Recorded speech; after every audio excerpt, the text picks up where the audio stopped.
Hello, Global Theater. My name is Gerry Fialka. Today's November 10, 2023. Want to thank Rob Grant and his amazing podcast. I'm probably wrong about everything. Also want to thank Jez Graham for introducing me to our guest today, Will Bernard. Where in the heck you calling in from, Will? Brooklyn, New York. How cool is that? The first question is, what is the best thing for a human being? The best thing for a human being. Um, well, I would say, well, the first thing that comes to mind is love, like Yeah, loving people and loving life and being appreciative of the world we live in, and hopefully being inspired by this and being constantly amazed by things or inspired by things. I agree, Will. It's a great answer. What's your favorite form of information, how it comes into you? Um, that's a good question. My favorite.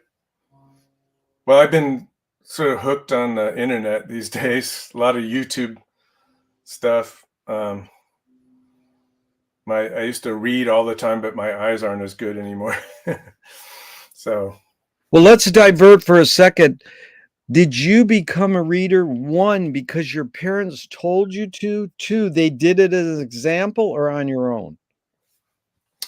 well, my parents were both teachers. I grew up with my mom, and she was a big reader, and we didn't have a television until I was 13 years old. Um, Wow. I would watch. My parents were divorced, so I would see television. My dad's every other weekend, but at home, no TV, and so I just read all the time and was constantly engulfed in a book. So Why? I read a lot of stuff, and especially in high school, that was people read later, I think. Yeah, you read it earlier. Yeah. Why do you think humans collect or gather information? Huh. Well, you're getting some tough questions here. Well, I'm really basically after your hunch, your guess. I'm not trying to like stump you. You can always say pass or I don't know, but just your intuitive guess is. Well, I mean, you have to go back to why are we human beings in the first place? I mean, it's Yeah. that's like, and I certainly don't know that answer to that. I mean, like, I was just like looking. You look at your thumb, and like, why do we have fingernail? I mean, it's like that's a bizarre thing. I use them to play guitar, but uh, if you just like look at what we're doing, it's just like you can be very confused. But somehow we have a need to grow um, and to I feel like I have too much information, but I'm still trying to get more. It's Um, a real challenge, that balance. But do you think this need or want to collect information is more innate or more invented? hmm. I think it's got to be innate. I mean that's human beings that feel like we. I mean, why did we discover that certain foods go with each other? Like why does lemon go with honey, or why do things like at some point people were constantly trying to invent these things and experiment with these things. So Yeah. I think it's a ongoing thing. But we take so much stuff for granted now that has been, like we're like conversing here on this internet. It's pretty People, amazing. people don't think about it. We're just like we're used to it now. Yeah, television, telephone is what we're basically involved in a live TV event right now. Right.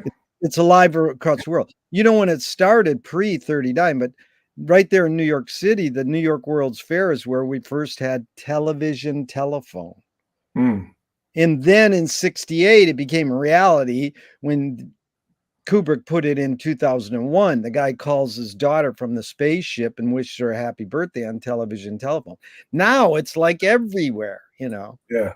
I know There's everybody has a TV in their pocket at all times. yeah. There's a comedian on the boardwalk in Venice, and he'll yell at kids and go, "Quick, you're late for your Zoom." Yeah. Do thoughts create emotions? Hmm. Um, yeah, for sure. I mean, but I think it's sort of like a learned thing, like something that happened at some point where a thought triggers an emotion, that happened in your past, at least, Yeah. like it's funny because think about jazz. He turned me on to TM years ago, meditating, and yeah, they talk about how like thoughts appear and emotions appear, and you can just kind of like label them and let them go. Um, so I think they can be separate, or one can trigger the other thing. Yeah. Well, we'll fill in the blank. I don't know what I think until I Hmm.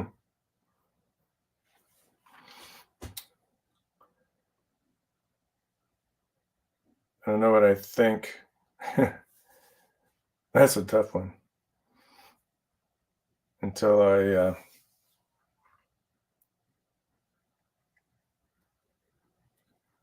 don't know how to answer that. Sorry. That's all right. McLuhan says, I don't know what I think until I say it. Joan Didion says, I don't know what I think until I write it. Hmm. So, can humans think without language? Um, hmm. Well, we think music notes. We think you can think of concepts. You can think of art. You can think of non in the traditional sense of what language is. There's a lot of things you can think. Yeah, Yeah, it's funny because I think like if you think about the afterlife, which I don't know what happens. No, nobody does. But if you think that we're still like the same and like thinking in some way, that's an odd, because we don't know any way else to think about ourselves instead of thinking, except for thinking. So what, like if you were a spirit, what would you still be thinking? And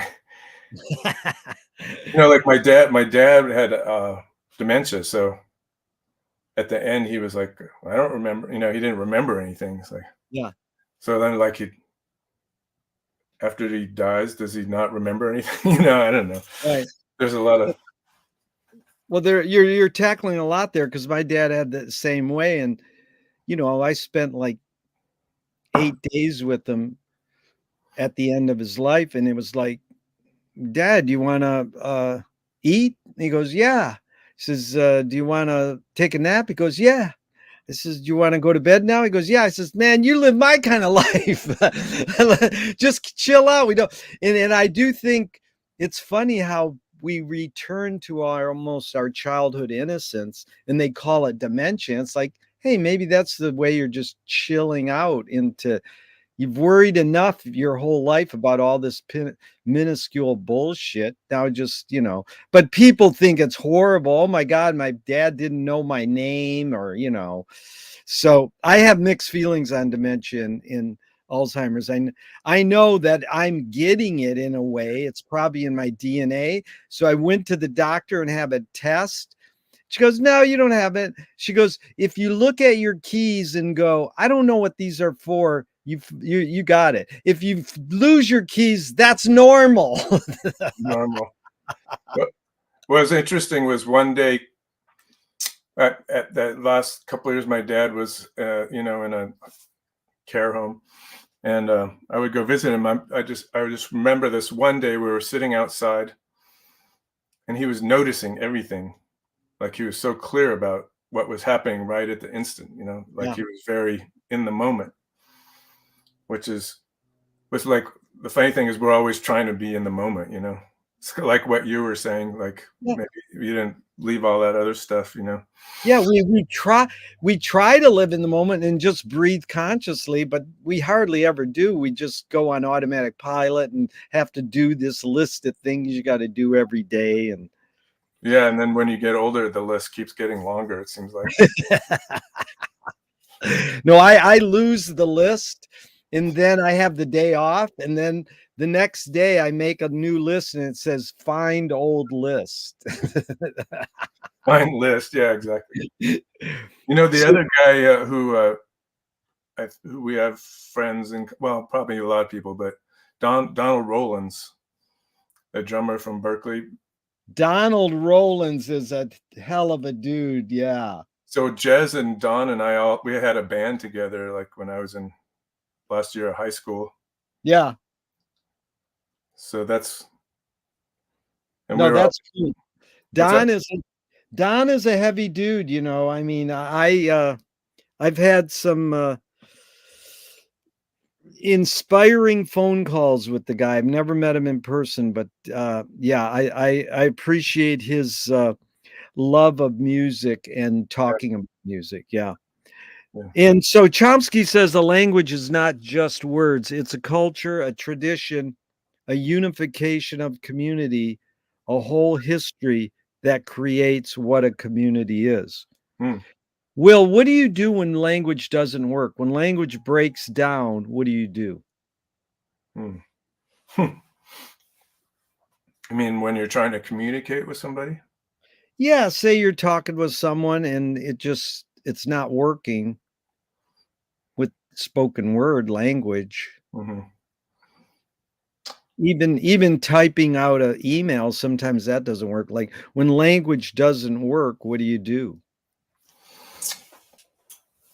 Well, I mean, you know, like sometimes you can express things through physical, like if you're with somebody, like touch them or Yeah, some kind of physical, it means a lot, you know. Yeah, like think like what going back to my dad, you know, like I would just rub his shoulders or something and or yeah. touch, you know, would mean and my mom too passed away, you know, a while back. But it just meant so much, you know, just physical touch. When Human touch. It's amazing because couple people, when I say, "What's your favorite form of information?" they said, "Human touch." mm, People don't think of touch as being information, and I was always amazed. Um, it's what it's interesting because now, you know, like well, I don't teach kids or anything, but it's like so outlawed to Yeah, touch kids or what you know, when I was a kid and also like with my friends, little kids, there was always like climbing on you and like yeah, it was like fun to be physical. yeah. So it's I feel like that's sad that that's kind of lost, you know. It's lost major. Yeah, I mean, just when you shake hands and hug people now, you gotta be careful. When I went to one of the things Jez and I share in our upbringing was we both went to like free schools, alternative Yeah, schools, and for me like seventh and eighth grade, yeah, and we used to do like this thing they would call it amoeba. We'd all just grab hold of each other, you know, teachers, kids, you know, yeah, and just like have these group hugs or you know whatever yeah. things we used to do back in the 70s. But you know, Well, dig it. Will, one guy, I repeat this all the time. I says, "What do you do when language breaks down?" He goes, "Group hug." oh yeah, I love that answer. But your observations of humans in general, are we more thinking beings or more feeling beings? um, more feeling beings, I think. I mean, Yeah, people relate to things with that energy more than analyzing. yeah, Yeah, it takes a lot of work to analyze something. Well, yeah. Um, Alan Turing's two questions from the 50s. One, is thinking a function of the soul? Hmm. Yeah, of course it is. Yeah.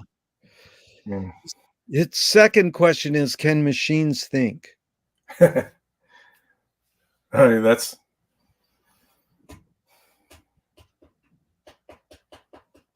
yeah, that's an interesting. I bet people are writing a lot of stuff or thinking, considering That it a lot because I think it's a similar process. It seems like, but like rationalizing things and taking something and inferring other things from what you start with, like the AI. yeah, So, yeah, I don't know. I mean, they partially think anyway. yeah. They use the But do you more pursue happiness or more pursue meaning? hmm, well, I might more prefer pursue meaning, possibly. Yeah. Why? Well, Viktor Frankl's book, Man's Search for Meaning, he says happiness doesn't tend to last, meaning tends to last. Mhm. Do you think the brain more detects Happiness might be harder to find, though. happiness is, yeah, I mean, it's both. And, it's always like me and you versus the wording on the question, because some people go, well, the word pursue, when I say happiness and Oh, yeah. meaning, then there's another word there. They go, well, I don't pursue either. They just come to me. But this one is like, again, there's a couple of these either or questions, but or more. Does the brain more detect consciousness or create it? Like, is consciousness there bubbling away and we're more so detecting it or more so creating it? Hmm. Um, I would say detects it, but Yeah. um, because I mean, but then again, like if you look at like a baby and they don't know anything, are they conscious? Do they say they're conscious? Yeah. They know it. There was an article in the New Yorker recently is like, do babies dream inside the womb or do they have to get outside the womb and start having experience, to be able to dream?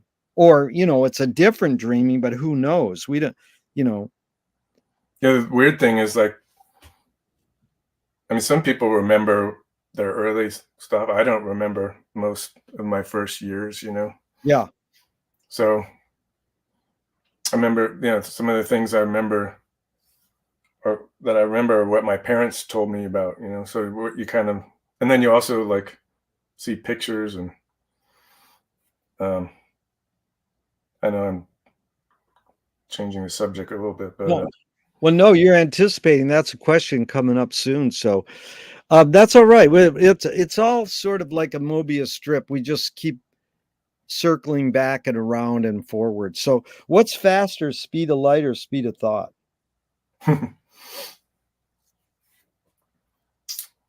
well, probably speed of light. Yeah. The poet Audre Lorde said, "You can't dismantle the master's house using the master's tools." Yvonne Rainer responded and said, "You can if you expose the tools. What new tool do you suggest?" um,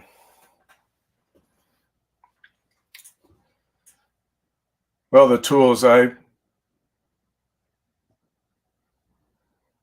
uh, the tools I use are like making music, doing art, writing, and then there's tools like meditating and physical activity. Yeah, Um, these are all tools I suggest. those are great. Those are great tools. What new toy do you suggest? a new toy. Yeah. Maybe a tambourine, a I like that. Brazilian tambourine, like a pandero. Dude, I love tambourine. I especially love the fact that, the Wrecking Crew, the Motown guys, that the guy who they recruited to play the tambourine on all the Motown hits, he was a jazz drummer. So he spent most of his life playing one thing, a tambourine. It was like, how You know, appropriate. the tambourine gig. Yeah, what an amazing thing, because there's a lot of nuance in that one instrument. If your experience was a jazz drummer, what do you worry about when you go to bed at night?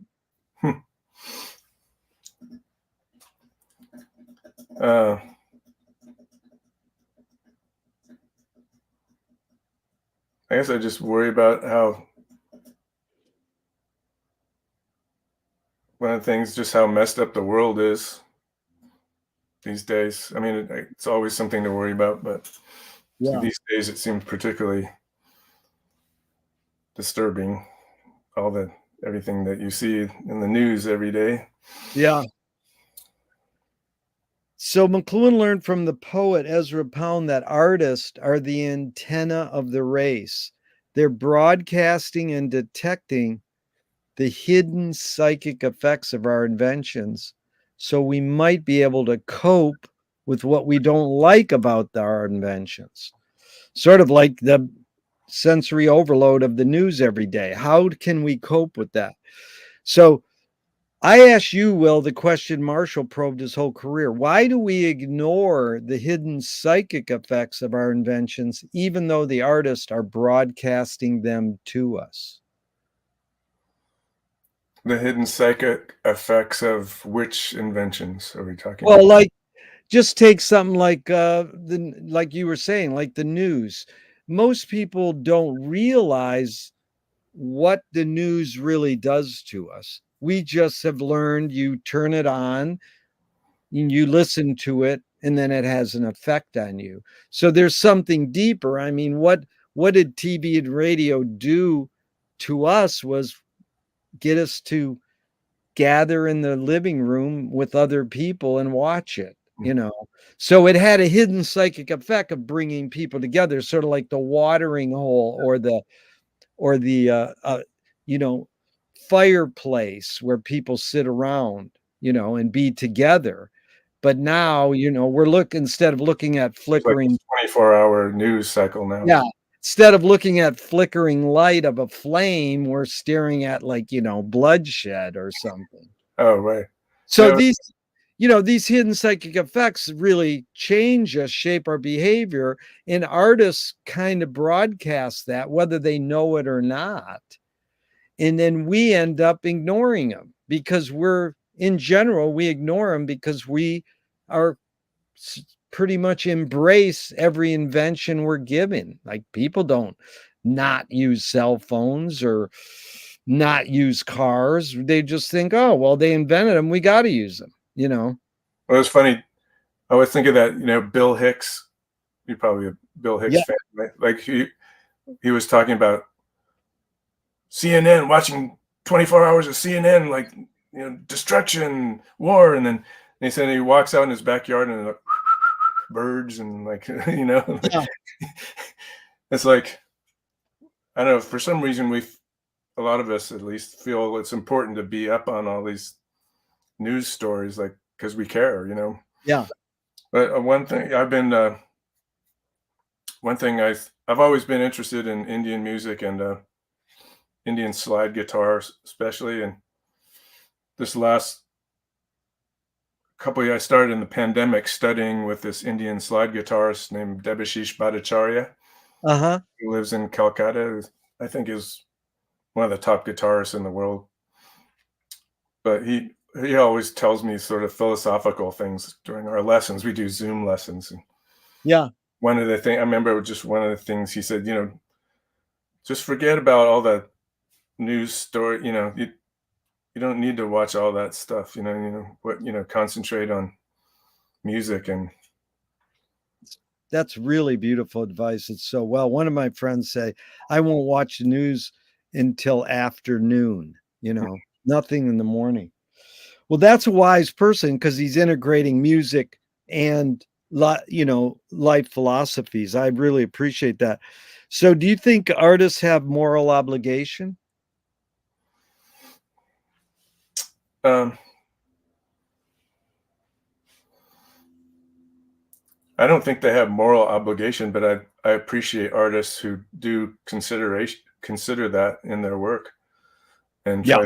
try to have some kind of think about what their intentions are and what people are getting from the underlying intentions of their work. Yeah, again, you anticipate a question coming up, and here's the one you anticipated earlier. Can you conjure up your earliest memory ever or one of them?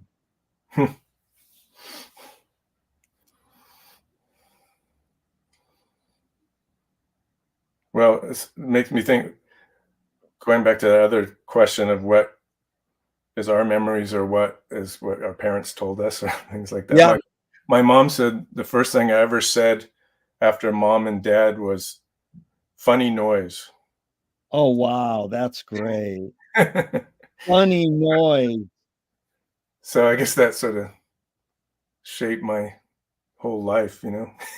Shaped you that you were ear oriented. Yeah, seems Yeah. like, yeah. And but my Well, you know my parents were both loved music and just played around the house and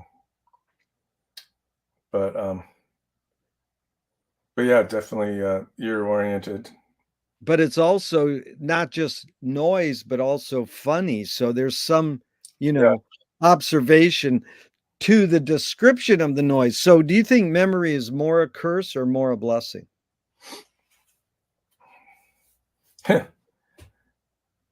uh Blessing, of course. We need Yeah. memory for, like, especially in our field, memory is a huge part of what we do. Yeah. Tell me someone within your immediate family who had an impact on you, kind of like a role model, and what specifically was that impact? Well, immediate family, I didn't have any brothers or sisters, so that'd be father and mother, I guess, right? Well, what did you mainly get from your mom and dad? Well, my dad was very practical about everything. He wasn't an artist per se or a creative. I mean, he had that too, but um, he didn't specialize in that. Um, but he was very practical about building things and figuring out how things work, and um, he liked that. That was like what he enjoyed most, I think. Whereas, but on the other hand, like I remember him. One of the things, earliest memories, I remember him reading. He'll read stories. He read me stories, and then he would just make up stories. Yeah. Like, I kind of knew he was making it up, but I enjoyed the fact that he had that imagination, you know. It's like building a guitar solo. It's like, where do you go? And we'll get into that. I'm very curious. And then what do you think you mainly got from your mom? Yeah, my mom was more like the right brain. Like, she was a teacher. Like, she was more like a Berkeley in the '60s person, you know, Berkeley, Yeah. California, like involved in all this sort of experimentation and um, so she was more open to poetry and uh, books and plays and music, and she liked classical music a lot. So I studied classical music. It was one of the things I did. Um, got a degree in music, mostly classical music. Wow. Well, Um, the same question will outside your immediate family. Someone who had an impact on you growing up, and what specifically was that impact? um, well, my mother had this younger friend who was, kind of a '60s Berkeley hippie kind of guy. Um, we knew their family, and one day he brought over a guitar and for me to play, just to have. That I guess my mom had arranged that with him, and that pretty much changed my life. What age was that? I was about 10, I think. Age 10. That's cool. I Okay, was playing before that piano, oh, you were playing piano before? but yeah, but then like I was pretty into rock and everything, so later. Yeah. Well, we'll get into music soon. Did they raise you in particular religion? No, I was I guess agnostic might be the best way. Do you pray? Um, Sometimes I do, yeah, just to a general spirit. Yeah. If God exists, what would you like God to say to you after you die? Everything's okay, and everything you work towards has further usage. Good. Positive. We can do that. We can do something with that later. That is good. Moving the project forward. Do evil people exist, or does evil use people as a vehicle? Wow, that's a big one. No, I think if anything, I think it's the latter. I don't think that anybody's one particular thing. I think they get on the wrong path somehow. Yeah. Um, and whether,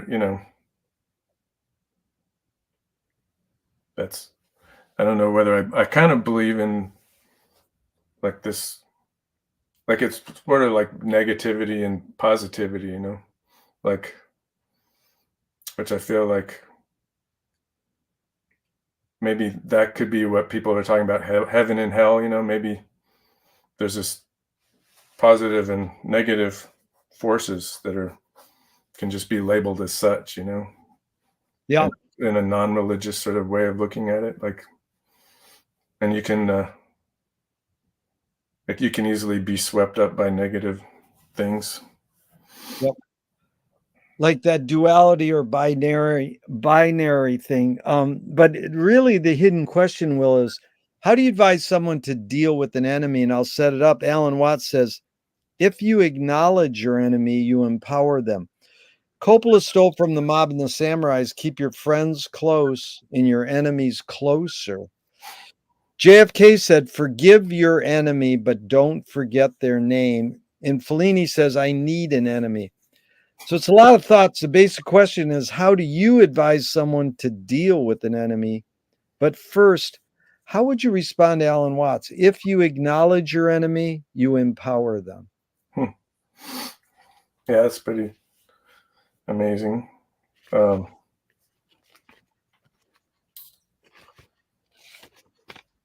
it's interesting because I feel like if you acknowledge your energy, um, in a way, I don't feel like I have any enemies, like myself personally, like, um, but we can get swept up in these, like, for instance, like our great, like we love these stories where there's the good person and the bad person, and we get swept up in that in our culture, and like the whole sports mentality where you're like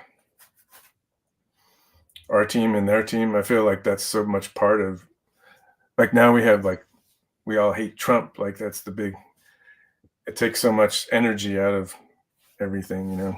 Yeah. um but people want to have an enemy. It seems like Sure.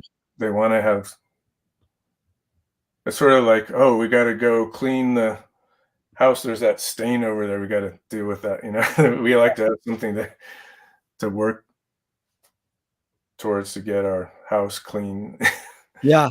um Yeah. so If Phyllis Diller said, housework can't kill you, but why take a chance? Yes.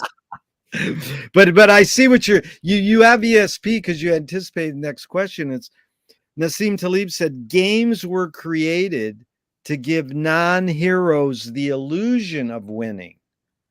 In real life, you don't know who wins or loses, but you can tell who is a hero. It's sort of what you were touching on, that we develop these myths or stories, or like, this grand competition in sports. So my friend said, well, villains don't think they're bad. They want control. Heroes want freedom. And Gregory Bateson says, when the criminal gets caught, does he go, oh, my criminal skills weren't up to snuff that day? Or does he go, wow, I did something morally and socially wrong? So it's a lot of prompts. The basic question is, does punishment work? Hmm. Um, yeah, I mean, it goes to this like type of human being that it's hard for people like us to understand, that don't have these moral things, telling them they have no morality. It's like hard to imagine that even exists, that people don't have morality. But Yeah. um, it seems like there are people like that you can't rehabilitate, or can't reach them that way. And how does that happen? Um, sometimes I feel like there's only you can only punish at that point. Yeah. Yeah. It's like, why have humans relied on warfare for conflict resolution for so many years? It's already evident it doesn't work. All it does is destroy property and kill lives. What does It's it do in the long run? It just doesn't seem to work, but we persist. interesting what you said about like what we were talking about, the hero and the Yeah. villain. This whole Israeli Palestine conflict, like you can't really take sides. Yeah. I guess people do, but I can't. Like, I mean, I said there's activities that's no, that's not right, or that's Yeah. wrong. But I know that's a really loaded. People don't even talk about that on. Nobody talks about that on Facebook or anything, because they're too afraid It's to talk about it. it's a touchy subject because you just get in trouble, and it's basically conflict resolution, something we should have learned it in high school, how to resolve conflict. Yeah. It's not addressed, but James Joyce was the first projectionist in Dublin 100 years ago. He basically checked out. He said, this is stupid. Why should I go inside a building and see a movie of a tree when I can go outside and see a real tree? In years later, Faulkner said, sometimes the best fiction is more true than journalism. Why do we have to recreate things in order to get them? Why do we have to go to a theatrical play of people acting out life? Why don't we just live life? Well, I feel like we go through life sometimes not really like looking at analyzing what's going on, or like looking at from the outside, Yeah. or just kind of going through and wearing blinders or whatever we do. So it's sort of acting and playing out these things makes you really focus in on human attributes, or human, what am I trying to say, just activities, like almost like therapy, kind of like. Yeah. It is. Art's almost like a therapy. This one artist, Mike Kelly, said, making art is making my problems everybody else's problems.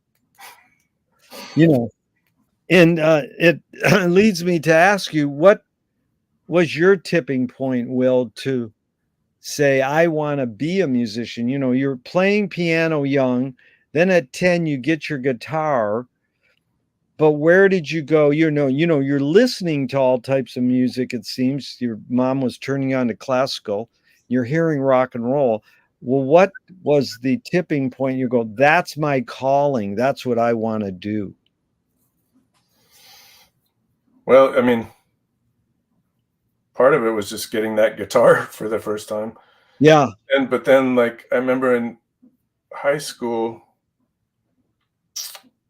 I would I think there was one point where I was like, what do I really want to do that? It's like all the weird things about music, like ego and um, the fact, like rock music, like you go home and your ears are bleeding and ringing, and um,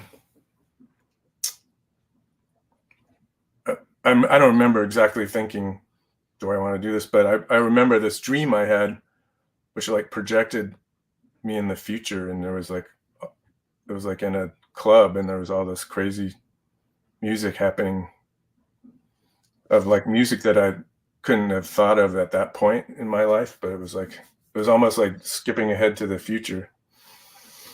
But I just always remember that dream just being like, oh, okay, I guess that's what I'm going to do with my life.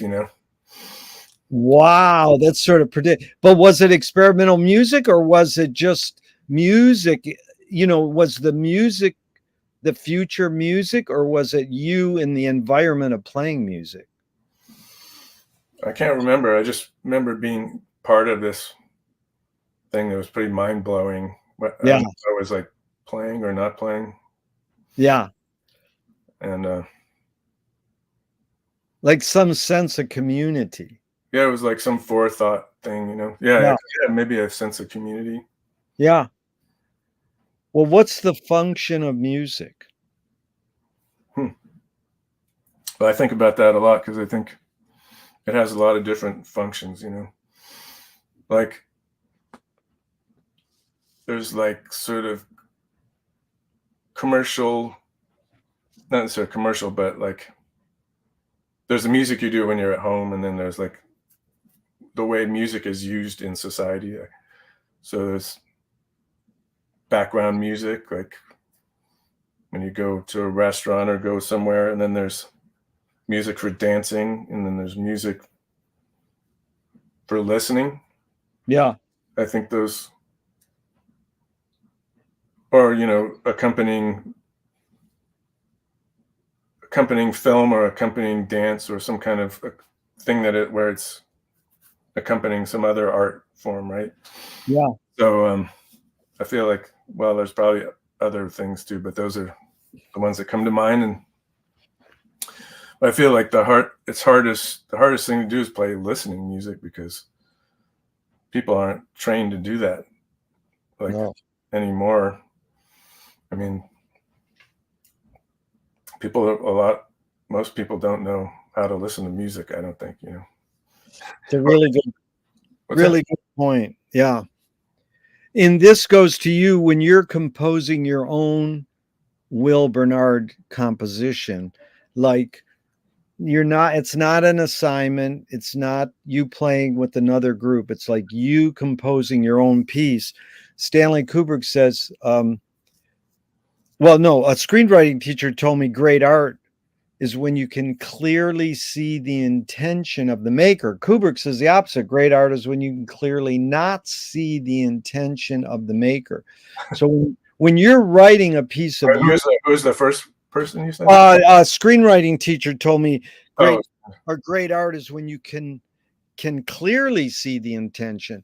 Kubrick says when you can clearly not see the intention. But that's just to set it up. When you're writing a piece of your music, what role does intention play in the creative process? yeah. I mean, yeah, we touched on that earlier.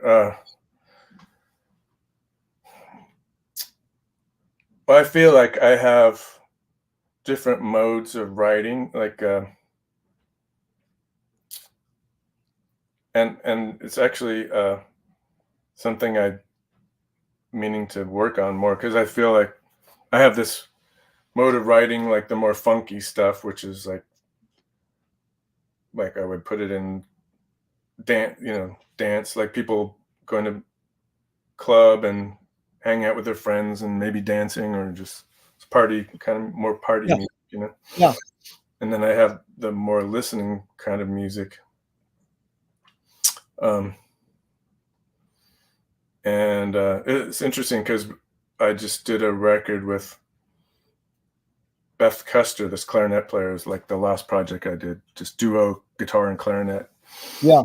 And when I listen to it, it seems kind of melancholic, you know. Yeah. Um, but then I played it for this guy Paul Drescher, composer in the Bay Area, and he said, "Well, it's more not necessarily melancholic, but like what was the word he said? Like thoughtful or something like Yeah. that." So I was like, "Oh yeah, that's interesting," you know. But it made me think about because I kind of have these modes where I like write.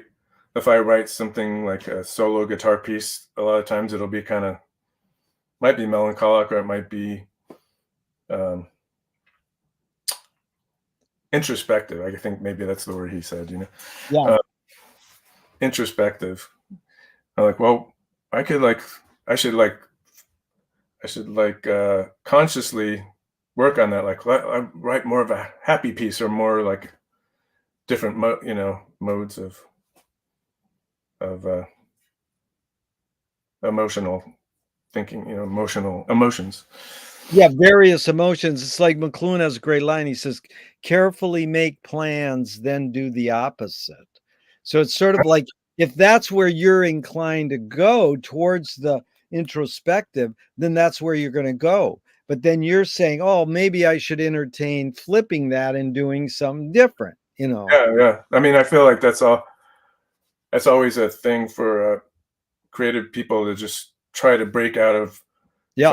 something that they're just normally would do. You know, like, oh, I'm going to do that again. Like, draw this picture of this cat, or it's kind Yeah. of it's like I know how to do this, so I'm gonna do another thing that I do it again that I something I did already, you know? But are you like Duchamp said, there's no art without an audience. How much are you thinking of your listener when you're writing a piece of music? Hmm.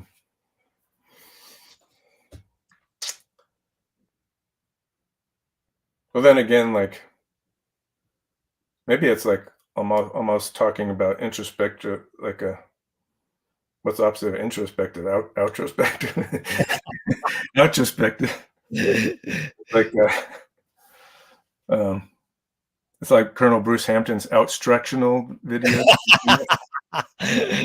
Colonel Bruce, now you're bringing up a genius was sort of in regards to that. I mean, you worked with him directly. I asked him all these same questions twice. I interviewed him twice. I was That lucky. was interesting. Yeah, but it is sort of like he was playful, but at the same time, he seemed kind of linear too. So it's like you brought up, he's sort of left brain and right brain. And Mm. we all are, but it's hard to how do you integrate the two and not and still be happy and playful when you're sort of seriously being introspective. But this goes along maybe with just the tools of what you work with as a musician. So Aaron Copland said that the four ingredients of music are melody, harmony, rhythm, and tone color. Mhm. So just in common person's terms, not academic musical terms, what is tone color?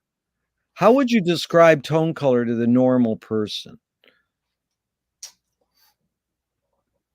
Um, it's interesting because I think of it in terms of other things like taste and also color. Yeah. So I remember because I like drinking wine. I like, you know, tasting wine. And um, I remember when I first went on a wine tasting, like when I was in my early 20s, I was thinking in terms of musical thought, like, okay, this wine is, there's a lot of high end Yeah. and then this one has a lot of mid range, and this one has some low end. So and colors, like, it's funny because Jazz Graham and I had this group called the Rainbow Quartet. I don't know if you talked about that when you talked to him, and when we were in high school, and the name came from me because I was in the '70s. There was there's that book, the Rainbow. What was it, Durrell or something? Yeah, Durrell's Rainbow. Okay. That was inspired by that book, but also I read there's a book about color and rainbows and how frequency of light reflect is the same as frequency of music. It's just a higher frequency, like so your dark blues are like lower frequencies than like a yellow. Yeah. Um, That's amazing. You anticipate all these questions, bringing up the word taste and frequency are two direct questions. I think maybe what you were referring to was Gravity's Rainbow by Thomas Pynchon. Could have no, it been that. was a different It book. wasn't Gravity's Rainbow. Called Okay. But Lawrence Durrell is an important writer. And that's very interesting that you said both of these, because I'm curious, in those four elements, tone, color, rhythm, harmony, and melody, how do you integrate them when you're writing one of your pieces? Do you focus on one of the four more so, or is it totally open and you're integrating them all? Is there any ritual or process on writing a piece of music involved in those four ingredients? Um, hmm. um, wow.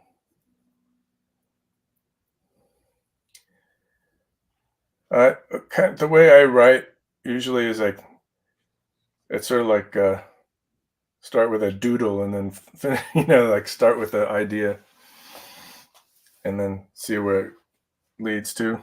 Yeah. Um, and I've often uh, yeah, one thing like it's interesting about writing music is you can concentrate on those different elements, and then if you like take one out, it makes them it's one way to write, like, okay, I'm just going to take out the rhythm part, Yeah. or I'm going to take out the melodic part, or it's an interesting way to think of it, like, because it can still be music. Yeah. So sometimes I'll think about that, like, consciously, like, this conversation will make me think about it more. But it is Going on autopilot, like, okay, I'll play a bass line and I'll write a melody over it. right. Um, But it's amazing you said that, because people don't usually say that. They usually just go, well, I use all four of them. But if they're a drummer, they go, well, it's evident I work with rhythm first. But like if you're working with, the Brill Building songwriters have a great line. They go, what came first, the melody or the words? They go, the phone call. phone call. But this thing about taste, you said, really anticipates. My other friend says the three T's of music are technique, theory, and taste. So technique, you've learned how to play. Theory, you know the structure. How does one acquire taste? Hmm. Well, if your first words are funny noise, then you kind of have like You're predestined. uh, it's interesting because I've always like I think I always have been. That's a good question. For some reason, I always have been attracted to sort of the odd, Yeah. a little bit more odd. Yeah. Like my mom, when my parents were getting divorced, she just delved into playing classical piano all the time and kind of removed herself from from everything. And but I go hear her play, and I remember one of the things she played was Bartok. She was playing Bartok peasant dances and Yeah. books, and I really responded to that for some reason. I was like 4 years old. Wow. So you were hearing, so that's what most people say, you get taste from exposure. Hmm. So you're hearing Bartok at 4, so you're forming an aesthetic on that. So why did I like that more than Mozart or something? Yeah, I don't know, but yeah, I like sort of funky thing. I remember like hearing on the radio things like Ray Charles, yeah, um, "Hit the Road Jack," when my babysitters came over. Um, and then I like those kind of songs, and then I like for the Beatles, I like more of their funky kind of things. yeah, Um, Beatles were a huge, in my era, that was a big reason for me to play music. But and then like my parents also were in the folk music. We went to folk festivals, and they listened to a lot of folk stuff, but I like some of the funkier, bluesier things yeah. better. So why? I don't know. No, it's interesting, this thing about taste, because McLuhan also says that song is slowed down speech. The reason cultures have different musical taste is ultimately connected to language difference. So I'm curious your thoughts on that. How much musical taste, the cultures all have different musical tastes. Is it connected to language difference? Oh yeah, I think so. Well, it was funny. I spent 3 weeks in Italy last month, Yeah. and after a while, like when I would like think of musical lines when I was improvising, I felt like I was playing in Italian. It's kind of like the way they express, like this super expressive way of talking, like that we don't. That's amazing. So it's actually the environment of how they put sounds out of their mouth was affecting your note d choices, or Phrasing. your attack, your approach on the strings. I mean, I would say phrasing, way of phrasing. Phrasing, that's the word, yeah. But yeah, I feel like for sure. I mean, and then you know it, the way we Americans talk, it's like a mixture of all kinds of different things, different Yeah, um, influences, and then I mean, we can't get away. We can't really analyze it, like uh, go down and say, well, this. I mean, people do analyze it, but we normally we don't say, well, I heard this kind of talking when I was in yeah, high school, and that influenced me. But it's interesting when you think of like what we were talking about English music, like they were studying our way of talking and music and everything, especially yeah, black music. yeah, definitely. Eric Clapton, they asked him, "Where did you get the Layla lick?" He said, "I slowed an Albert King lick down." To me, that was amazing because it just enabled kids to go, "Oh, who's Albert King?" You know?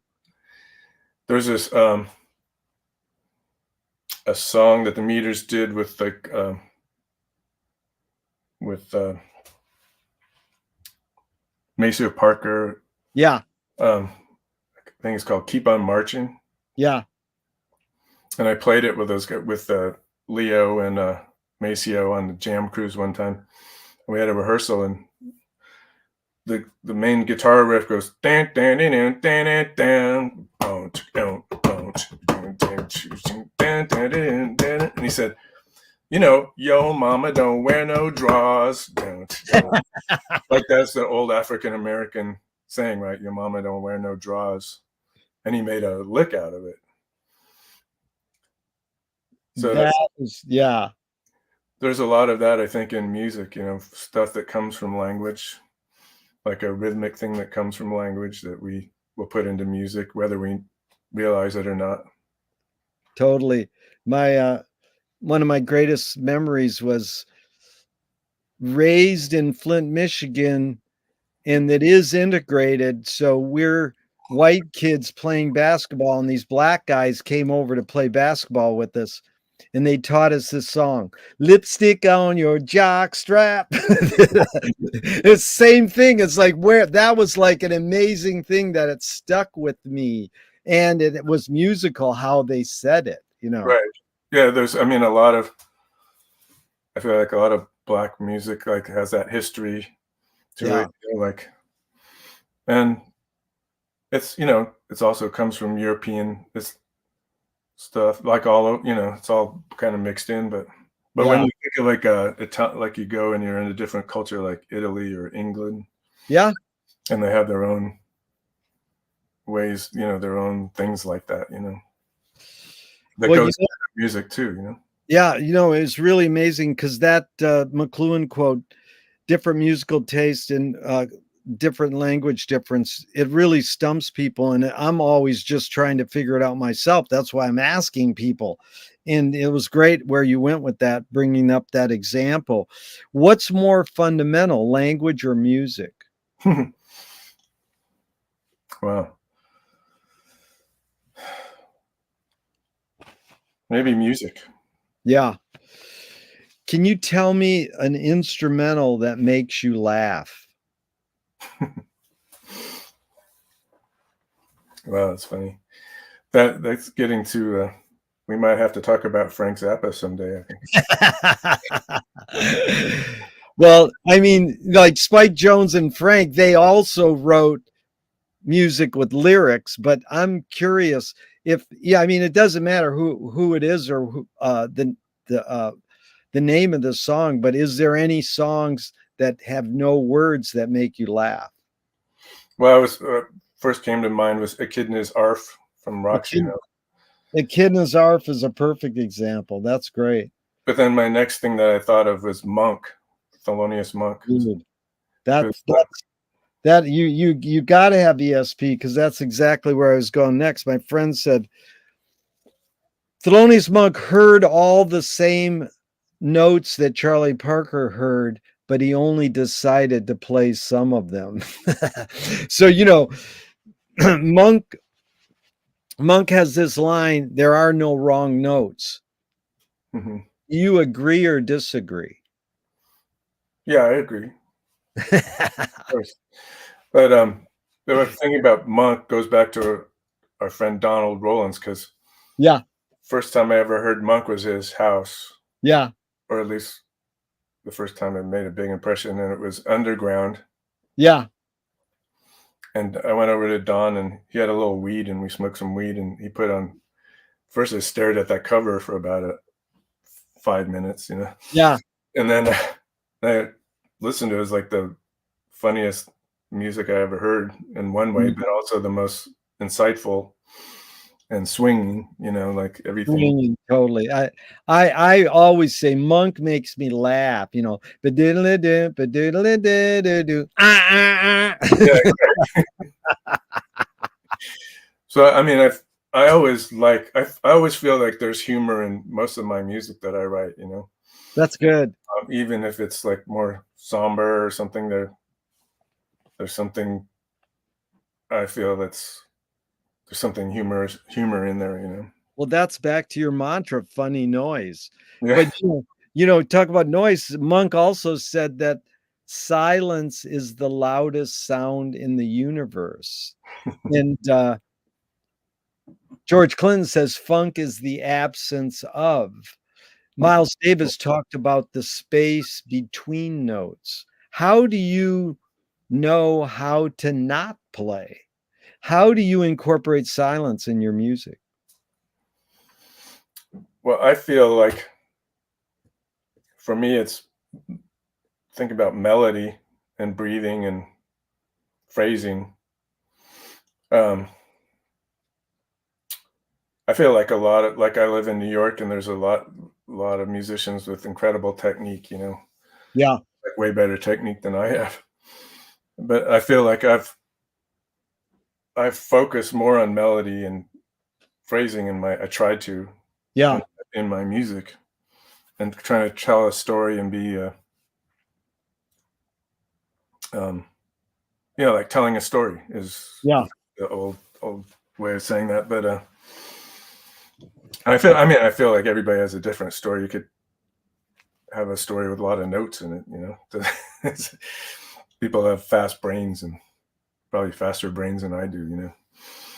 But No, there's too many notes played. I mean, I grew up with John McLaughlin, and when we heard Ingve, we went, dude, John already did this and with a lot more taste. But you know, Ingve was just retrieving Paganini, and you can play a lot of notes, Alan Holdsworth, but could we stop and breathe a little between the notes, please? I mean, yeah, I noticed listening to your music this morning, I noticed that this guy knows how to breathe. Like, don't overload me. So, but this thing about telling a story, Will, is important to me because Hollis Frampton, experimental filmmaker, said narrative is born among the animal necessities of the spirit because we're waiting to die. Can you forget to die? can you forget to die? Uh, wow, what a question. Um,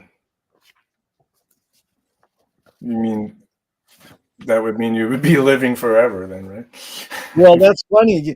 You know, it's a question that some people take literally and some people take it metaphorical, you know. Or either that, or you mean like when you're forgetting that we are going to die is another way of That looking. that's the other way to take it. You could say, you know, and are we gonna die? I mean, everybody thinks, yeah, I'm gonna die. Well, your body dies. You keep, you know, Paul Krasner nailed it. He says, I only believe in reincarnation in one of my past lives. Yeah.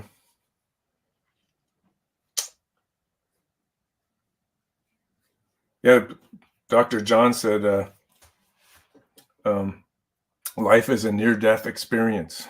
Oh my God, I love that.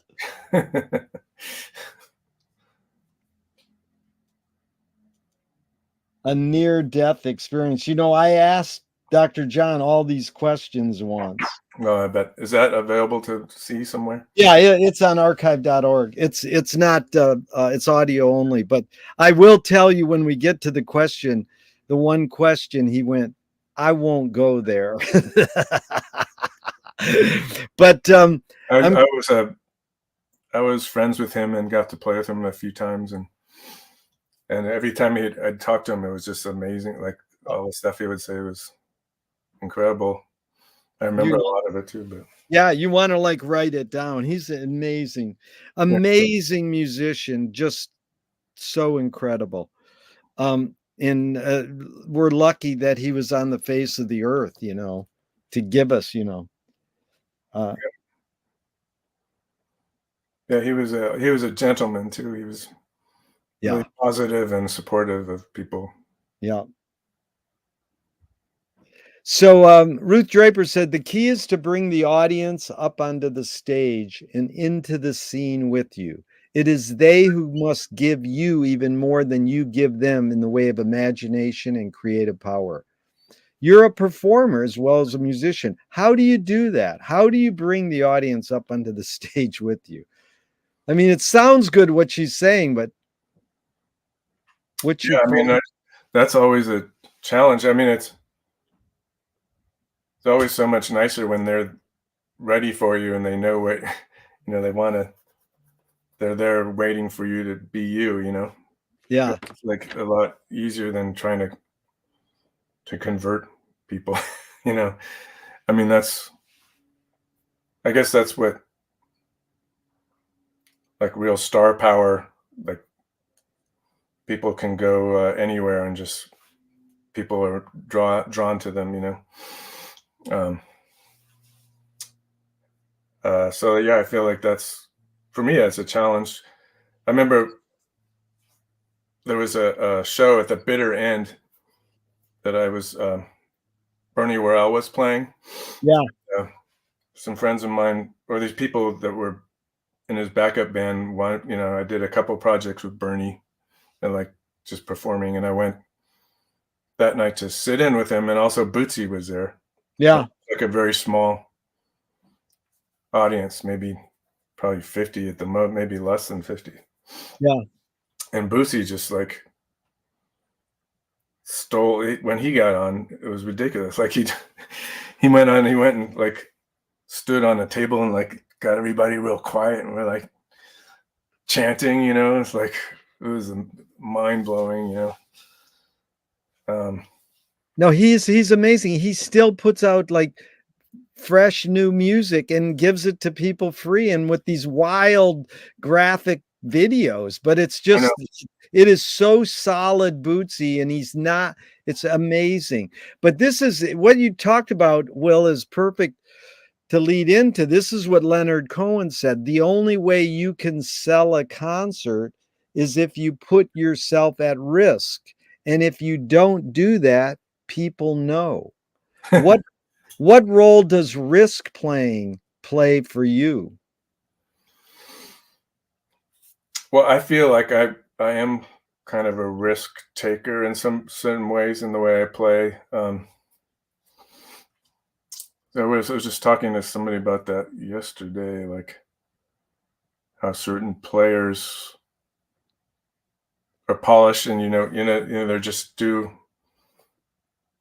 they play that they do their thing. They do Yeah. it's like they do the same thing they did last night and the night before, and they work on a thing. And I feel like there's always part of me that doesn't really know what's going to happen next at a gig. Yeah. Most gigs I play. So I feel like for me, I feel like that's part of one of my good qualities, as a player.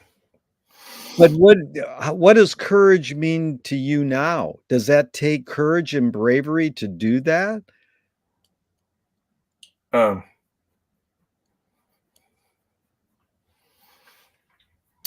I think it's part of, just part of who I am, Yeah. partly. And it does take courage to just go on stage and play. Yeah. Anytime you perform, for me anyway, it takes a bit of courage to get out of my house and go somewhere and play, perform. Um, but Well, yeah, it's lately I've been. It's interesting because I'm older and I'm constant. Like I'm kind of. I feel like I'm going back to where in high school where I was really more interested in experimental music and more. yeah. Um, Not always avant-garde, but more. Some people like it's amazing how with the limit of people's what they think is like weird music now, like Yeah. it's like this now, and it's like Yeah. um, I don't think of my music as weird, but other people have said it is. Yeah. Oh, you're doing that weird music, and like I didn't think it was weird, Yeah. um, but now I'm because I studied classical composition, and I in high school I was really into a lot of the more out stuff, the better, um, and now I feel like I'm getting back into that more. And some of the people I'm performing with, like clarinet player Ben Goldberg, I've been performing with him more, very improvisatory stuff. Yeah. Uh, some of the stuff I do with John Medeski, and um, I have this record called Pond Life, which is it depends on which side of the fence you're on. But some people say it's pretty out, but then like reviews say, oh, it's like sort of this groove oriented. Like I didn't know. Yeah, I guess it has rhythm to it, so it's. Yeah. But it was with Chess Smith and Chris Lightcap and Tim Byrne is on it and John Medeski. Um, but I'm more known for my groove oriented work, you know. So Yeah. it's harder for me to find places to do this, to do that more experimental stuff, you know. They expect you to play what you're known for, and you have a fuller range of what you're pursuing. But this again goes along with Viola Spolin's quote: "If the audience cannot see your struggle to achieve something, they cannot root for you to achieve it." So Hmm. what role does struggle play in your creative process?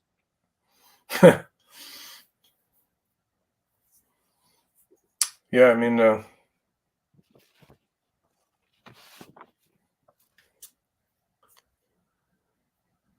I'm kind of like there's different kinds of in terms of just composition, for instance, I feel like there's these different sorts of composers. Like there's the Mozart people and then there's the Beethoven people, you know.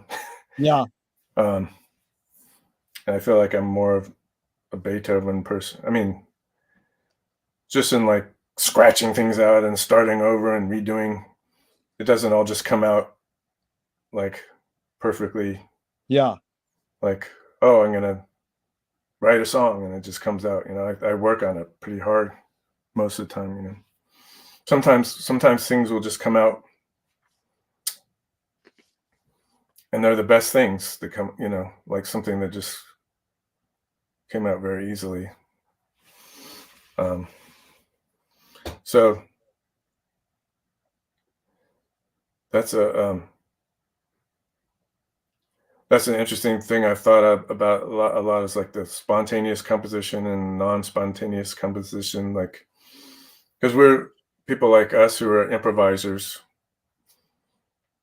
sometimes, and then like especially now that we have computers, you can just improvise and then go back and a lot of times I'll improvise and then I'll organize my improvisations like by either cutting and pasting or like I'll write stuff down and then that I like and then oh I like that bit. But sometimes I'll just like turn on the computer and record, and the whole thing will come out. And it's perfect, you know. perfect. Yeah.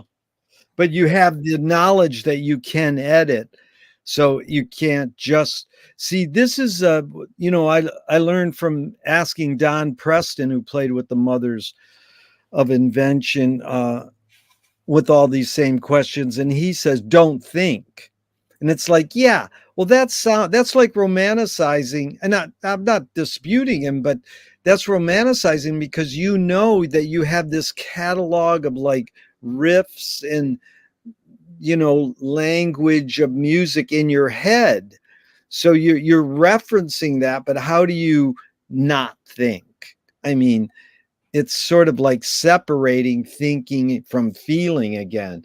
Because humans invented the two words, we think we can separate them. You can't separate feeling and thinking. I mean, most people say what you said is 80%, 90% of people say, well, we're more feeling people. We're more feeling as humans. Hmm. But you can't really separate it. But I work for George Carlin, and we got this flyer in the mail. It says, "I'm trying to get more control over my spontaneity." A flyer? What do you mean from? Well, somebody was promoting some comedy thing, Oh yeah. and just like this little saying that it sounded like something George would play or would say, "I'm trying to get more." I mean, it's like when you're playing your lead guitar and you're in this zone. People call it the flow or the zone. You're in this zone, but you're still referencing something. You're not just, playing like Fred Frith or Derek Bailey, where it sounds like, or like Sun Ra. The guy goes backstage after a Sun Ra concert and he goes, "My kid could play that." And Sun Ra goes, "Yeah, but can he transcribe it?" Yeah, right. Yeah, Fred. It's interesting. Fred Frith is an example where like that guy has so many different aspects to his playing. Like speaking of Laswell had a week a few years ago at this place, the Chapel in San Francisco, and when I saw him play with Fred Frith, and Fred was playing very I wouldn't say bluesy, but like more like a normal sort of guitar Yeah. player. Um, he was like the best. I mean, he sounded incredible, you know. Oh, he sounds incredible. I mean, I saw him and he stuck knitting needles in between Right. his and you know, he made these He has that sounds. other side too, yeah, where Yeah, and I goes, "I can do that," and I went home and it just didn't work as good. You know, how did he do it so but, you know, it is I think great art is what fucks your shit up and makes you go, "I can do that." Like, it inspires you to do that. But, well, you I mean, know like, the funny thing is, like, okay, so, like, you're a guitar player that's pouring lima beans on your guitar or something and putting knitting, like, you have to have an audience that's gonna be sort of appreciative of that, right? Like, what I mean, if you're, like, in the subway or I don't know, I mean, like, that could go pretty wrong if you didn't have the right audience, right? I mean, I guess that's something that a lot of avant-garde people would struggle with and to build a Yeah. following and stuff, you know? Well, I saw Derek Bailey play at McCabe's, and after 5 minutes, he looked up and goes, "No one walked out yet?" I mean, it was almost like he was it was strange, but, you know, I mean, I'm for Freddie King playing 3 notes. I goes, "That's enough for me right there." You know, Jesus, he did it in 3 notes. But I love, you know, John McLaughlin, bass players too, you know. But I mean, it is seemed that guitar has gotten out of hand and it's so overwhelmed by speed and there's so less breathing. That I mean, that's why it was refreshing hearing your sound. And you know, Ben Ratliff just wrote a book about Bill Frisell, excuse me.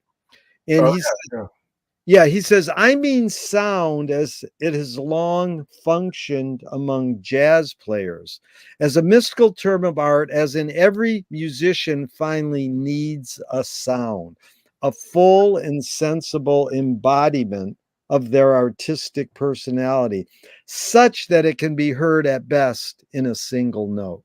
yeah. So me and you could hear Miles and we go, oh, that's Miles. And Ben said, well, he's fragile and pointed. So he summarized his sound in 2 words. He says, oh, that's Coltrane, slightly undercooked and urgent. So if a music writer or someone you really respected was going to describe Will's sound, what 2 words would you go, oh, they got it. They sort of summarized me. Wait, so that quote he was just talking in general about he wasn't talking about Bill Frisell and Well, yeah, I took the sentence out of context, but he was talking more in general terms that, you know, a lot of, you know, he said Coleman Hawkins is ripe and mellow. He said Bill Frisell is rubbery and wobbly, you know. You know. So I mean, just what 2 words would you say oh, man. summarize your sound? I know it's asking a lot, but just off the top of your head. How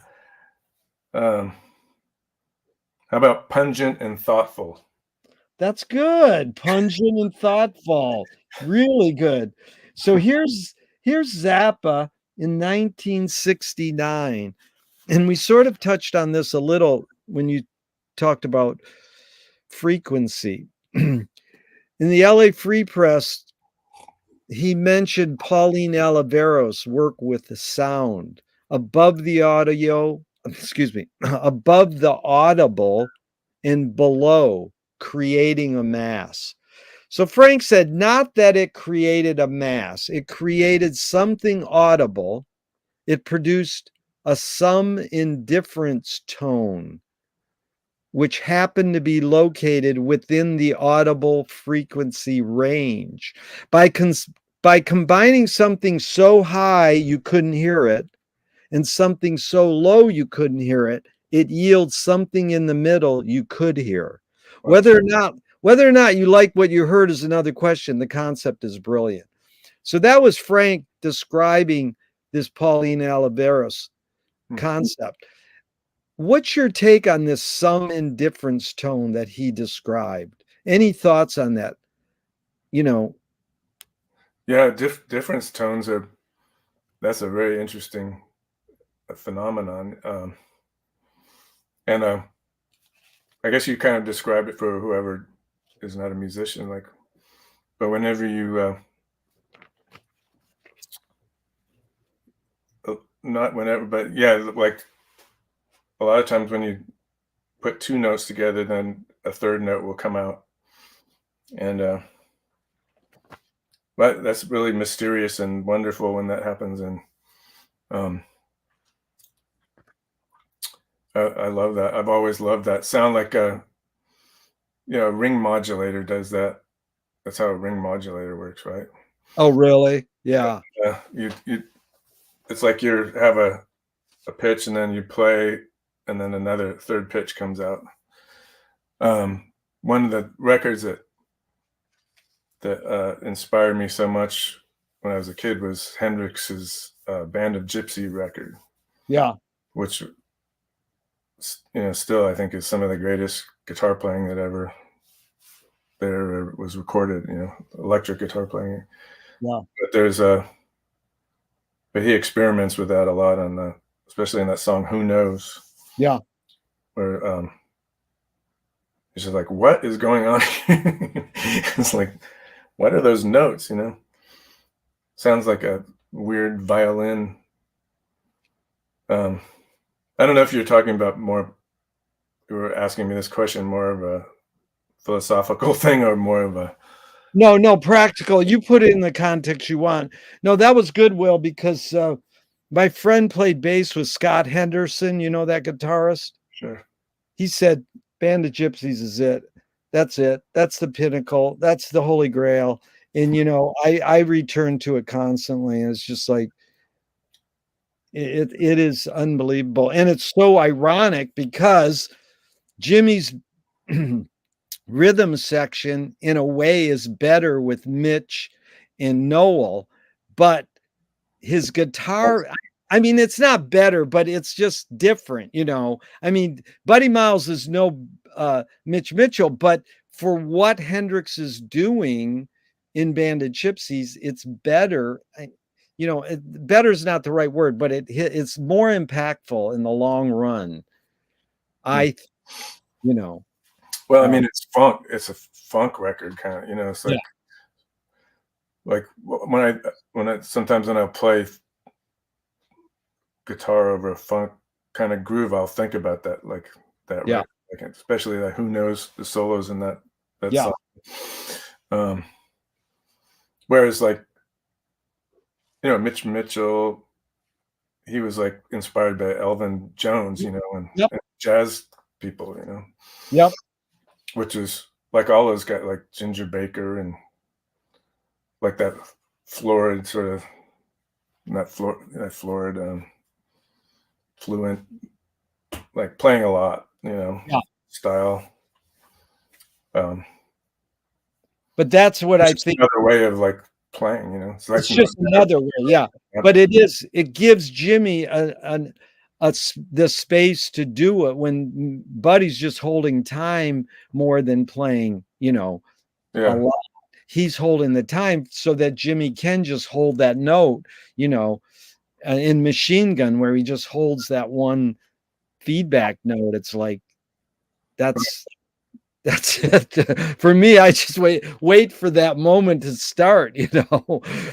Yeah, that solo is just unbelievable. Like, perfect from beginning to end. Yep. Yeah, it's amazing that you can see the videos of that now. Like, yeah, I was a kid, I would have died to have seen those, you know. Yeah.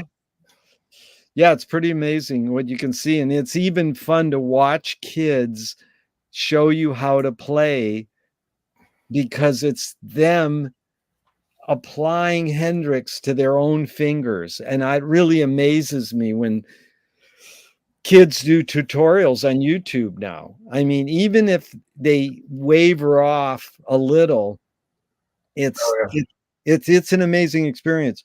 So when they're playing along with the record and they're hitting all the notes perfectly. They play along. You know, I go into these little rabbit holes once in a while, and it's sort of fun. I mean, there's lots of them, you know, about So, Will, I asked for 90 minutes and we didn't get through all the questions. Maybe we can schedule a part 2, but can you stick around a little longer or you got to get going? No, I'm good. Okay. Well, let's schedule a part 2, but let's talk about guitarist a little, if you don't mind. Now, because it's something I've loved for so many years to talk about guitar because it became such an a powerful cultural thing, you know. It Mhm. just switched over at some point where, you know, Johnny Guitar Watson said, "I'm out of here with piano. I'm out of here with cocktail piano. I'm going guitar." Did you You start out on piano? Oh, go back and listen to Johnny Guitar Watson's albums on piano. Oh, wow. I didn't know about that. Okay, I have to do Yeah, that. but it is because then he spawned people like Frank. Right. So, I'm curious. I generally do this. Tell me the 3 rock guitarists, then jazz guitarists, then funk guitarists who had the impact on you, growing up or even now. Okay, so for rock guitarists, um, that's a tough one because there's a lot of Right. influences, but Jimmy, of course, um, Jimmy Page, Yeah. um, you know, like Frank had a lot of influence. Like I didn't even realize how much he influenced me. Maybe till recently. Like God, I play. Especially like the stuff he did with wah wah pedal Yeah. and like his group heady. Or his way of phrasing. Um, I wouldn't have normally said that he's like number 3, but he's up there for sure. Well, no, that's interesting because Frank gave Jimmy his first wah-wah pedal. Oh wow, yeah. And the guy who invented the wah-wah pedal, he was most impressed with what Frank and what James Brown did with the wah-wah pedal. Hmm. And it's fun because Frank is, he's kind of a sloppy guitarist, but that's his style. But if you ever see Warren Cucurullo plays Transylvania Boogie in Tower Records free on a free concert, it's on YouTube, and he says, when all of us were listening to Jeff Beck, this is what Frank was playing. And it's pretty astounding. There's one other. I used to go to the Zappa rehearsals, and Dweezil would bring Warren DeMartini, the guitarist for Rat, who's like a metal kid who came out of Clapton and Beck. And he would sit there and watch Frank play guitar, and I imagine in his head going, how is this guy not playing Clapton and Beck licks? Well, where did he get that from? Because your sensibility of just knowing like Indian music, why would you study Indian music? Who taught me that was Henry Kaiser. He said, listen to Ali Akbar Khan if you want to be a guitarist. So I was like, what? Yeah. Yeah. So it is strange where, where people get their phrasing from, Well, yeah, like I use at one point I really just got into wah wah again, like in the 90s when I was playing all these sort of funk, whatever they called it, acid jazz or whatever Yeah. kind of stuff. I picked up the wah wah and just fell in love with it again. But like I love that sort of semi-cocked sound like that Frank used to do, like sort of find a weird frequency, just different weird frequencies with it in there and then play with that. And then you can Yeah. do like difference tones kind of things too with that, That indifference tone. It's indifference tones. That's like there's difference and then there's indifference tones. Well, it's like what Dweezil Well, I heard this, but I don't know how true it is. He went to Ted Green and said, "Teach me how to play like my dad, because I'm going to start playing his music." Dweezil grew up because of Eddie Van Halen, but he realized when Frank plays like on Sleep Dirt, when he's controlling the feedback sound as part of his composition, that's like, I don't know, how hard is that to do? Yeah, it's pretty hard. I mean, you have to have that amp in the right position and everything, like the right loudness, and have this magnetic thing going on with the pickup and the speaker, Yeah. Um, But that's interesting, your three rocks. I appreciate that. And I know we could go way more into that. Now you're three jazz guitarists, because that did it first come to you rock and then you went into jazz, or were you hearing? Yeah, that's oh, how most of us that. What year were you born? 59. 59. Yeah, we're close. I was born in 53. So it's So an amazing year for jazz. 59. was it really? What happened?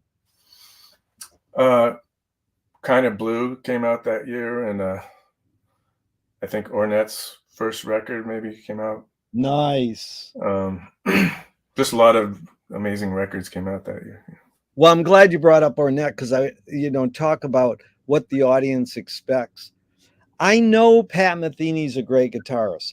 I hate his tone. It's like, it sounds like yuppie jazz, but he's great. He covered Ornette on his first album. That alone, to me, he's got something going. So then he does that album with Ornette, and my friend goes and sees it at, like, I don't know if it's Carnegie Hall or some big venue. And all the people think they're going to see Pat Metheny. And Ornette and Pat start out, and the audience just walks out. Yeah, I like that. That was one of his records I liked a lot. Yeah. That one, yeah. Yeah. But I mean, I've been huge into Ornette my whole life. I mean, because I discovered, my sister brought home Led Zeppelin 2, and I went, "What the fuck is this?" And being raised on like Motown and Detroit rock and roll, MC5. And then my friend goes, "Well, that's the blues." And I was like, "What?" So I went backwards in learning what the blues was, A lot and of it, yeah. yeah. And so then you're listening to rock, Jimmy. Then how did you get into jazz? Well, I went to Berkeley High School.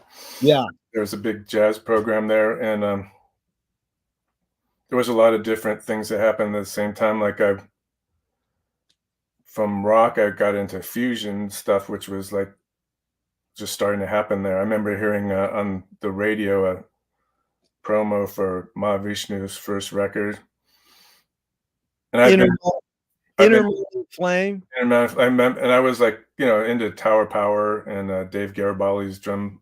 They were the Yeah. our local band basically. And I was like, heard that intro of what's the song? The one that starts out with the drum intro, like, Yeah. This like crazy ass drum thing. I was like, what the hell? This is like David Garibaldi on speed or something. And like, but wait, Tower Power is so amazing. Who is the guitarist on What Is Hip? Bruce Conti. No, yeah. That shit is so fucking cool, because it really is. I mean, I think Tower of Power is one of the greatest bands ever, Yeah. Yeah. But so then you're hearing Intermountain Flame, which again fucked our shit up major. I mean, Intermounting Flame just kills. And when Mahavishnu was opening for Frank, as soon as he heard Billy with the double bass, he had Chester and Ralph get double bass. Oh, yeah. Wow. Because of Billy. Yeah. So yeah, this fusion thing, I got into all those bands. And then I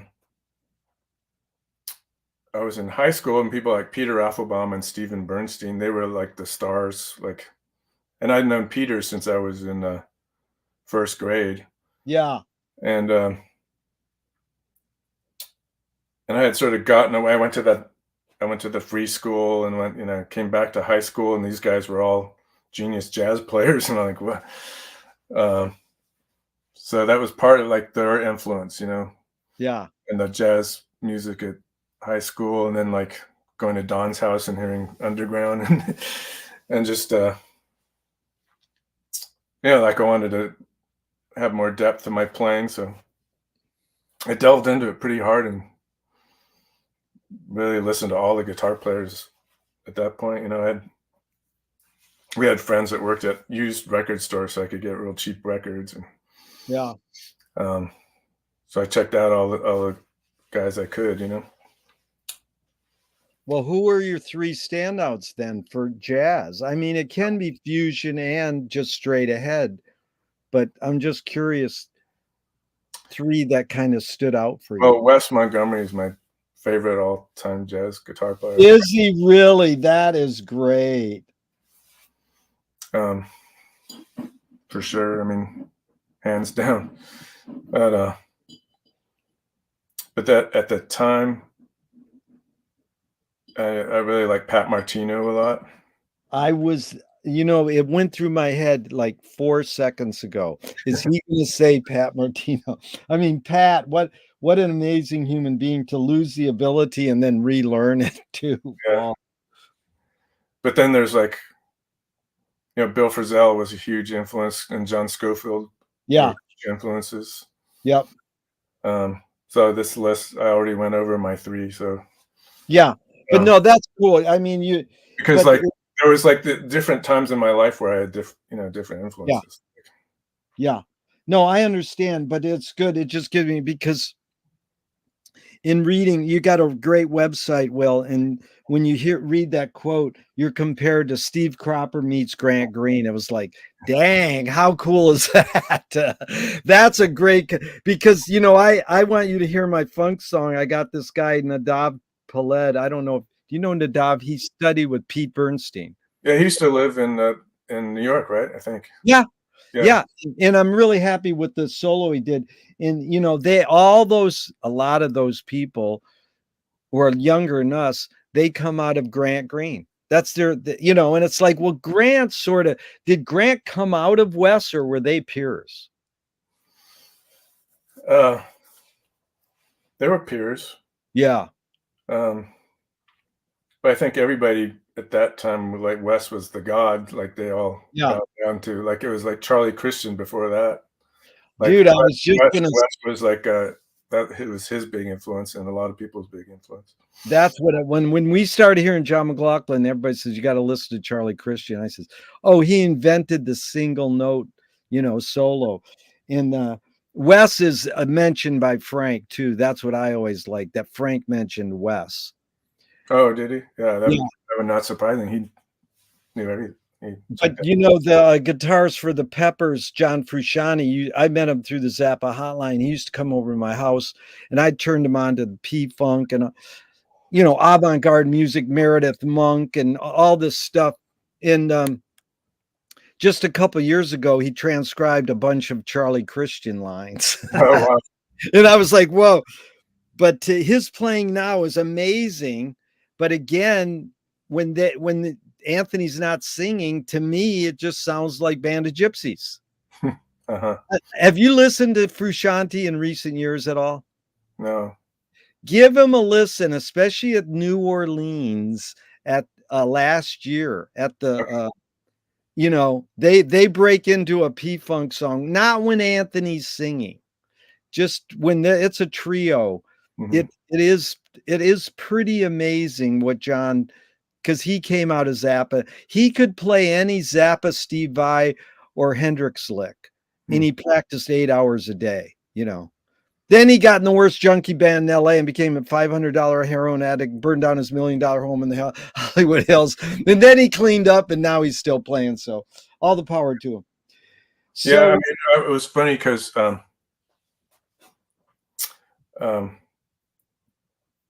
friend of mine, I was trying to make the comparison with Hendrix and Wes Montgomery. I feel like they have some a lot of parallels, Yes.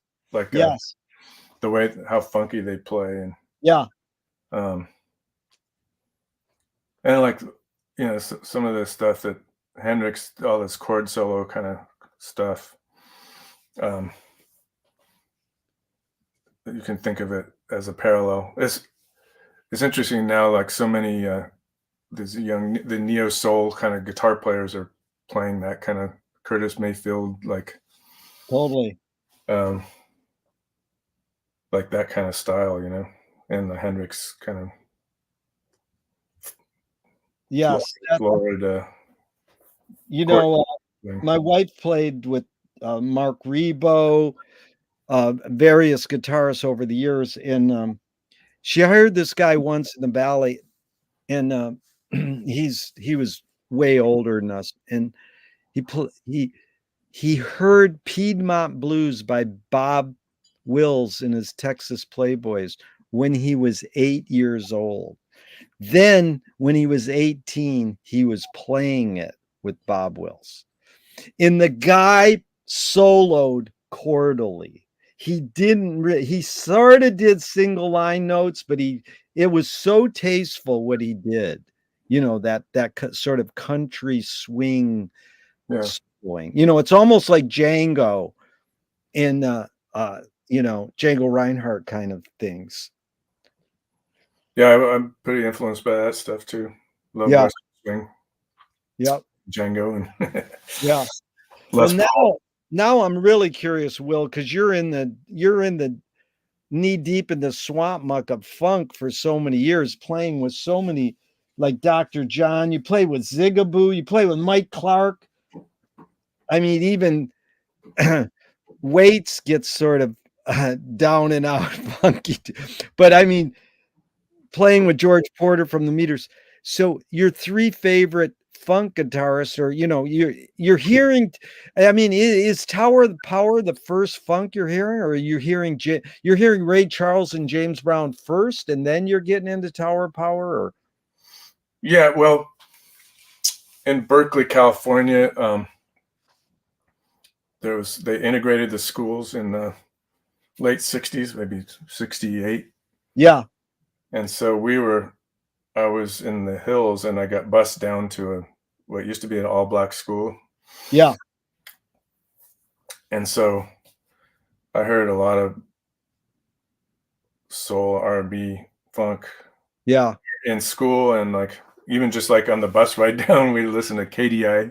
The bus driver would listen to KDIA Lucky 13, So we yeah, heard, and we had Black study classes, in fourth, fifth, sixth grade, listen to soul music, yeah, and then there would be these. I remember these black girls would work on their dance moves to James Brown records, in our classroom and on the playground and stuff, So I heard that before I heard Tower Power. That was yeah, late '60s. yeah. I talked to Ray. Damn, I'm old. I remember when those James Brown records came out. Yeah, I got a chance to play with a lot of the people that played on those played with James Brown. that's so impressive. I talked to Ry Cooder once, and he just said, "Cold Sweat is like the perfect song." You know. Right. But now, in retrospect, who are your three favorite or funk guitarists who had the most impact on you, you think? Um, well, Bruce Conte for sure That's great. had a lot of influence on me. Leo Nocentelli, Yep. and then I didn't probably know who it was, but Jimmy Nolan and Yeah. uh, Cheese Martin, Yeah. James Brown guitar players. That's Yeah. four already. So No, that's all right going over because I Jimmy mean, Nolan, say it again. Jimmy Nolan, I guess. Yeah, Jimmy Nolan, that was good because I got to tell you, when I constantly ask people these questions, and I know it's stupid to narrow it down, but it's just prompts to get us talking. And one time I says, "Who's your favorite funk guitarist?" The guy goes, Jimi Hendrix. I goes, nobody really says that, but you even insinuated it is amazing that Jimmy was really playing. And then I've been getting into Ernie Eyes. Montgomery is pretty damn funky. No, what I mean, surely, and that's the thing. Once you genre on when you put it into genres, then it's like, well, Jimmy's a rock guitarist. It's like, well, the other thing that Jimmy gets screwed at is he's an amazing lyricist and an amazing singer.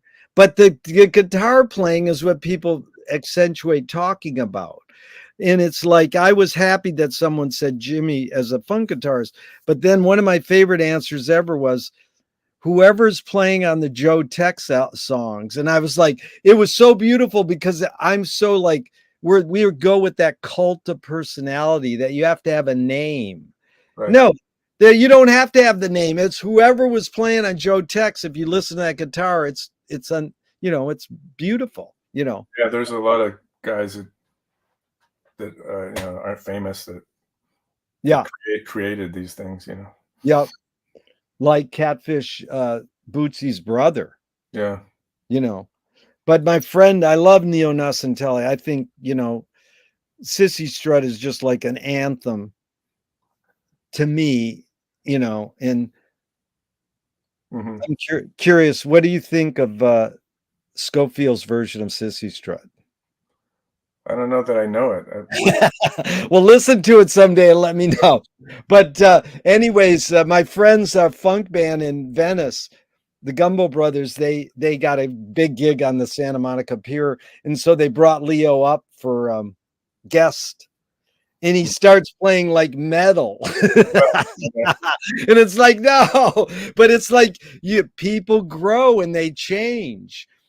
Well, he lived in LA for a long time. That I sort of attribute that as part of it. Well, yeah, I mean, into that stuff, Eddie Hazel's another one. I mean, Eddie's an amazing guitarist who always gets sort of discounted. But did you hear that piece that they released? It was like a folk album. Well, he heard James Taylor 50 years ago, and he did this album, and then they've just sat there for 50 years, and they just released it in the last year. Did you hear that at all? I did, yeah, and I even went to their performance here in New York at Sony Hall. How was it? What's that music like? Oh, you haven't heard it? It's really good. It's really interesting, and he's singing like he sings great. He's got that way of phrasing, that all those Meters guys had, The Meters had that phrasing, but is it dabble into the funk world, or is it strictly kind of folk rock? Yeah, no, it's both, it's Leo. So, but the interesting thing about the show, we had my friend Mark Stone played rhythm guitar, and I think there was another guitar player. But Leo, it wasn't like a Leo heavy metal night, It was like singing and it was like groove. So it's interesting. It was interesting to see him in that context, Yeah. But like, whenever you see Leo just lay down the funk, it's just incredible, like how rhythmic he is with. Yeah, I'm thinking his right hand, Yeah. It's like a real study, to see him play. Like everything matters, like every little scratch or a little up stroke or downstroke, everything all matters. It's like a rhythmic percussion pattern. It reminds me of when they asked Larry Graham how he sort of invented pop bass. I mean, Slam Stewart invented pop bass, but it wasn't a lot. But that story, it was like he's performing with his mom and she's too cheap to hire a drummer. So he's got to keep the rhythm with one string and then play the bass lines. Oh, wow. That's interesting. Yeah. So I've been working on, because I play in a band and I'm more sort of single line oriented. Yeah. And I've been trying to work on my solo guitar playing and being more of a all in one sort of player, like Yeah. the cover bass lines, um, and I did the record with the clarinet player, more exposed. And last night I played the gig with a piano player, just duo, and I was kind of covering bass lines and doing. So it's interesting to think of it that way. And in fact, like one time, this friend of mine, I don't always remember names. I did a podcast with him actually, but he tried to do he was trying to do a TV show. He wanted to do a TV show, music TV show. So we filmed in Mill Valley at Sweetwater, and Leo was there, and he had me interview Leo. Oh, wow. Which I have to find that footage somehow, but I remember that Leo said, "Well, ask me about my layering technique." Uh-huh. Like, Leo, tell me about your layering techniques. Like he, and then you can hear it in his, like, "Just Kiss My Baby" is a good example where Yeah. he'll play basically three parts that go together, like bass line, mid part, and a top line in the Yeah. guitar, which is like basically like playing all the parts in one thing. Well, it's amazing because you said that because is he using a pick? Yeah, he uses a pick. And he's doing 3 parts. Yeah. Yeah, I can't remember where he uses his fingers too, but yeah, he does three parts. Yeah. But a lot of the meters things he doubles the bass, doubles the bass line to thicken it up. Which He doubles it. Yeah, not in tape, you mean live. He can double it, double the line. also on their song, the way they write their songs, a lot of the bass lines are double guitar and bass. Yeah. Which then you like hear reggae and like, I wonder where they got that. Reggae stuff comes from New Orleans, like rhythm and blues and New Orleans stuff. Yeah. So like the Bob Marley's bass player would double his parts on guitar. Family Man Barrett, Yeah.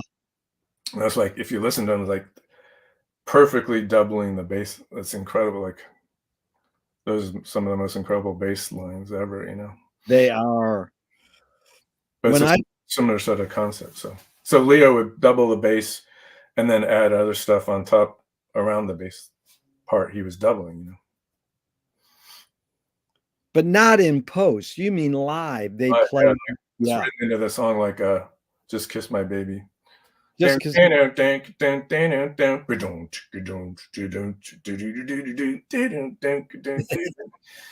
that's two parts, and then they'll add another part in there. it's amazing. So, Will, were you raised playing with a pick all your life, or have you done both, or what's your discussion on the pick? It's kind of good. I started out not playing a pick, and then learned how to use the pick. And then I decided I was going to study classical guitar, so I grew out fingernails. I still use fingernails, so I use a combination of pick, fingernail, and I'll usually kind of put my pick somewhere between my fingers, and then if I'm just using my fingers, but like now everybody's in this hybrid picking thing, where you pick and then you use your fingers at the same time as you pick, right?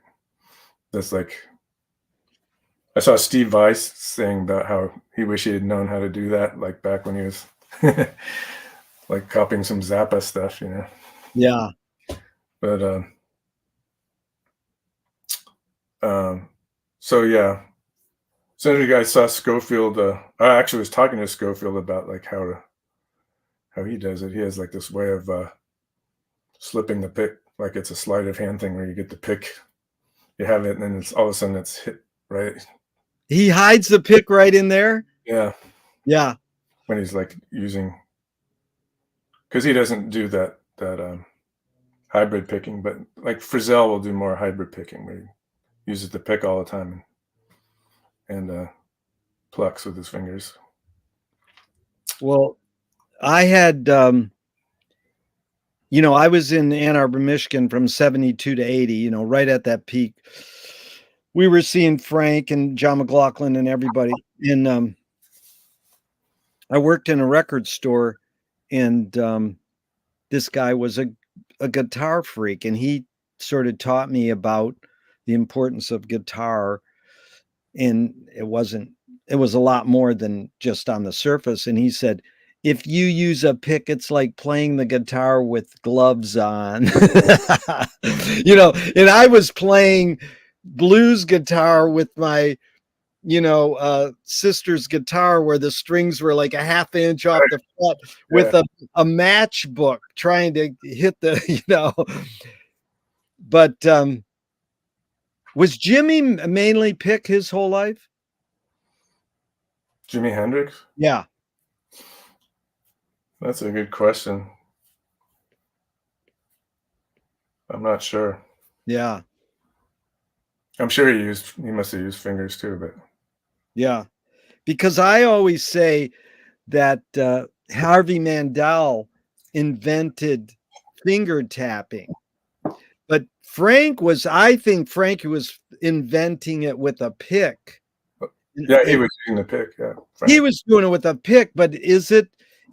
What's your knowledge? It was Harvey was the first one to finger pick, sort of. Oh, you got to go back and see Roy Smeck. Yeah, Roy Smeck is definitely. I've seen that. That is definitely. Wait, but on a ukulele. He does it on ukulele. That exact. Well, that's just like saying Larry Graham invented pop bass, but on electric. But I'm just saying, because most kids grow up and think Eddie Van Halen is a big influence on a lot of kids these days. Well, I would hope that would be. I like it when kids go back and they can say Charlie Christian or whoever. But I mean, when most of them will say who invented finger tapping, and they'll go Eddie, and I goes, no, how about Harvey Mandel? So yeah, I don't really know a lot of Harvey Mandel's music, but yeah, Frank was doing that with the pick before Eddie, that's for sure. Yeah, but I never really got into that. Yeah. But Will, this has been really fun, and I hope we could schedule another one down the road, like 2 or 3 months, and get deeper into other topics of music. And I do appreciate all your playing, man. It's just an amazing array of. You got any Tom Waits stories? We can maybe do that next time, I guess. Okay, it's been a delight. I mean, he's run through a few major great guitarists in his time too, and then Jai Utah. He kind of picked me up and looked at me for a minute and put me down. But you mean Tom Waits did? Yeah, but I was, I ended up on a couple of tracks on his record. So that's pretty cool. And Don Cherry with Carl Berger, man. Carl just passed. What an amazing album. And then the other one was Jai Utah. I just interviewed him a couple months ago, and then I just scheduled part 2. Amazing stuff. So we can get into other things, but Jai was like my best friend for a number of years. We would hang out all the time. Amazing. That one album where he has Don Cherry playing trumpet on was like had a major impact on my whole life. That record, he did that record, and then he came to me and he was like, no, maybe it was my idea. I don't know. He was like, let's put a band together and do that music. So I helped him transcribe the songs and helped him, we figured out the band together. I mean, he might not say that same, but that's what happened. We were hanging out. He lived a few blocks from me, and we used to rehearse at my house and put the Pagan Love Orchestra together. Beautiful. It is really gorgeous music. Yeah. And then Laswell produced the Shiva Station. Right, or not produced it, but he mixed it. Oh, mixed to Jai Utah? Yeah, Wow. Utah. Yeah, Utah. Yeah. Yeah, we used to That's call him Johnny Utah. why I say Jai, and he says, no, it's Jay. No, it's not Jai, is it? It's Jay. Jai, Jai. Sorry, Jai. Jai, which means praise, I think, in And Sanskrit. his son's going to MI right now. Yeah, that's great. Yeah, they Yeah. raised an incredible amount of money. Yep. GoFundMe, yeah. Yep. But yeah, Jai got me into studying Indian music. We used to go to Ali Akbar Khan's school together. And, yeah, he's an incredible Yeah. human being and musician, yeah, for sure. Both. Yeah. Well, I really appreciate your time. Thank you so much, Will. This has really been fun. And thank you for your music. And even though I'm going to hit the end broadcast button, I hope this never ends and we can keep talking forever and ever. I'm happy to do it again. Great to meet you, and yeah, wonderful talking with you. Thanks, Will. Okay.